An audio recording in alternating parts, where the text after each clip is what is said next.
Ovsinjon, siz mana buni ko'rdingizmi? Mana, qarang. Mana.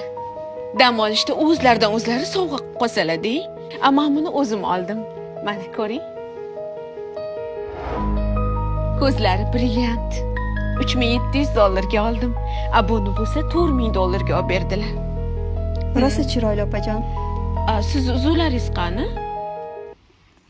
Haligi maktabning to'lovlari kelgandi. O'shanga xo'jayinimga aytib uzuklarni sotgandik.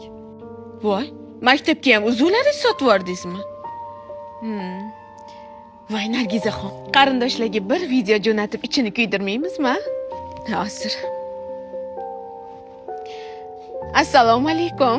Yaxshimisizlar qarindoshlar? Ha, biz keldik. Mazza qilib er-xotin dam olib keldik. Ha, nima deyapti? Qo'limdagini xo'jayinim olib berdilar. Qatdan oldi bu. Bu tominga yetib qotgan bo'lsa kerak a? Mana o'zim oldim. Sen bunaqasini topolmaysan, ukam. Topolmaysan. Assalomu alaykum. Ha, alaykum assalom. Komilsizmi? Rahmat aka. Aka shu bir gap bor edi. Hop. Iloji bo'lsa shu bir keyin bilan gaplashasizmi? Nimaga? Ani shu qarindoshlarning gruppasiga har xil videolar tashlayaptilar-da.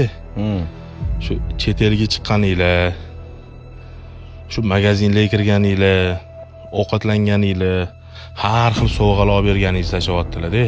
Xo'p, nima qildi shunga? Yo'q, yaxshi. Endi xabaringiz bor. Gruppada qarindoshlarning hammaning imkoniyati yetmaydi. Menga qara. Kimnidir imkoniyati bo'lmasa, men aybdormanmi hozir shunda? Men aybdorman? Yo'q, aka, jahling chiqmasin. Ha? Men aybdormanmi? Qotgan bo'lsam-chi, o'zimni xotinimga, bola chaqamga qo'yaman. Bordirki, maqtanyapti.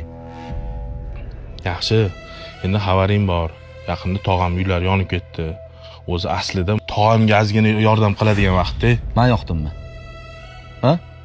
Komil, mana shu tog'ang uyini men yoqdimmi shunda hozir? Yo, mana shu gruppadan chiqib ketsam bo'ldimi? Qutulamanmi shunda?